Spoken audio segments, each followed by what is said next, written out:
akkam jirtu kabajamtoota hordoftoota keenya har'a keessummaa jabaa tokko qabadhee dhiyaatee jira.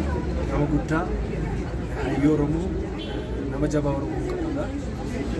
Mee nama isaanii haala akka ta'an isaanirraa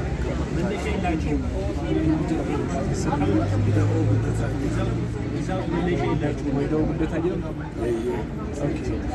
Egaa inni hordoftoota keenyaa Wayda'uu guddataan hayyuu jabaa sabboonaa nama Oromummaaf qabanidha. Egaa Wayda'uu gaddi guddaan itti dhaga'amedha. Mucaa isaanii sabboontu baay'ee jaallatan biyya Xaaliyaanitti kanaaf agiituu kan jedhamu jechuudha baay'ee keessan beektu. Kanaaf waaqayyo isin jajjabeessu jenna. Har'a keessummaa kunallee kan dhiyaanne sababni isaa guddaan maatii ijoollee isaanii afaanii fi Oromummaa barsiisuu guddisan keessa akka hangafaatti immoo akka fakkeenyummaatti fudhannee jirra. Mee gabaabumatti ijoollee meeqa akka qaban maqaa ijoollee isaanii nuuf ibsu. Ijoollee torba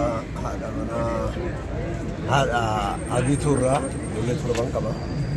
Kan biraarraa immoo laman qaba. Sagal ta'a jechuudha.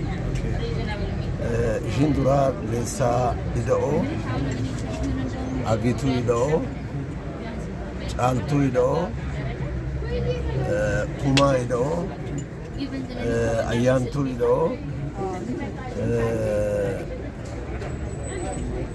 Kiyyaa Ida'oo, Roobeetii Ida'oo kan haadha Agiituurraa.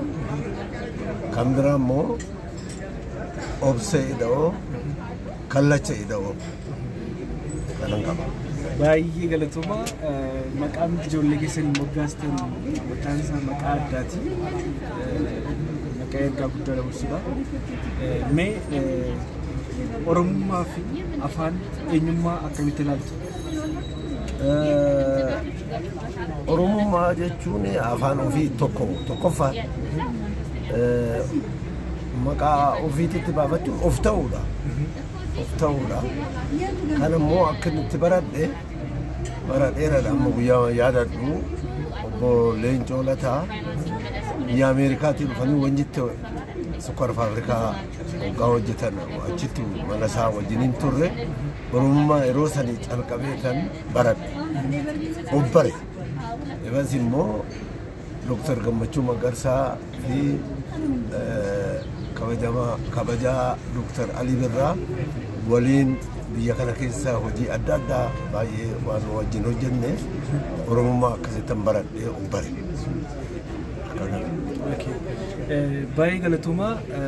Yaada tokko dhageen ture anis maalidhaa mee ijoolleen keessan Finfinneetti akka arganii guddatan dhageen ture magaalaa Finfinnee keessatti yeroo baay'ee maatiin ijoollee isaanii aadaa fi afaan Oromoo barsiisuu keessatti shoorri isaanii baay'ee guddaadha. Isin immoo akka dhageenyetti odeeffannoo qabnutti ijoollee keessan afaan Oromoo fi Oromummaa barsiiftanii akka guddiftan afaan Oromoolee isinitti akka dubbatan aadaa Oromoolee akka beekan nuuf ibsanii namoonni baay'een mee akkamitti akkas gochuu dandeessanii mala akkamii fayyadamaa jirtan? Egaa Oromummaan manuma keenya keessatti waan du'uun arge akka du'uun arge.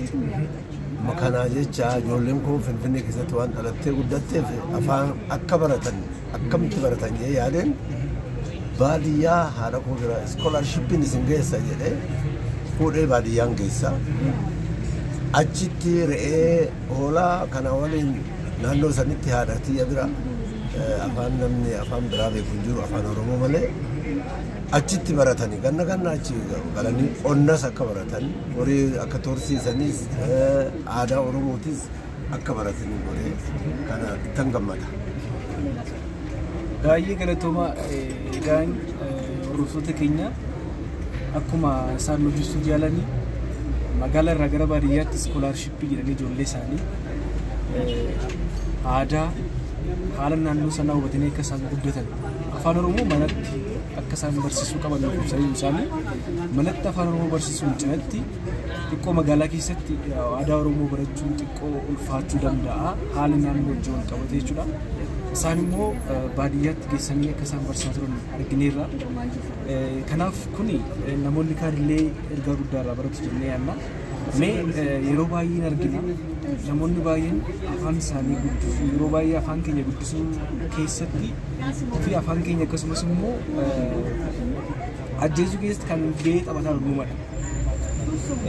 Mee namootaa fi akkasumas immoo maatiiwwanii fi dhimma Oromummaaf afaan Oromoo ilaalchisee dhaamsa maalii dabarsuu barbaaddu? Ilmi Oromoo kan taatan hunduu afaan ijoollee keessan yoo guddiftan afaan ittiin guddisaa afaan Oromootti dubbadhaa. Haadha haatiif abbaan Oromoo taatanii afaan Amaaraa ittiin dubbatina adaraa kanan isinii dabarsa. Afaan Oromoo mana keenya keessatti waan du'uufan argee akkan duune of ta'a. Ijoollee keessan afaan Oromootti dubbadhaa. Afaan Amaaraa ittiin dubbatina. Amaariffaa hin baratu mana barnootaatti hin baratu. Kanaafuu adaraan dhaama. Baay'ee galatoomaa guddaa isin galateeffannaa. Kun fakkeenyummaa guddaadha. Maatiiwwan kaaniifillee nuufillee fakkeenya guddaa kan ta'udha. Egaa hordoftoota keenya keessummaa jabaa nama guddaa waliin dhaamsa guddaa akkasiin dabarsan abdii guddaan qaba. Dhimma afaan Oromoo fi Oromummaa ilaalchisee maatiin isaanii maatii fakkeenyummaa guddaa qabanidha.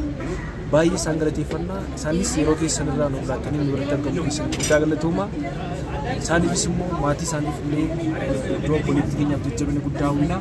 Ulfaadhaa galatoomaa.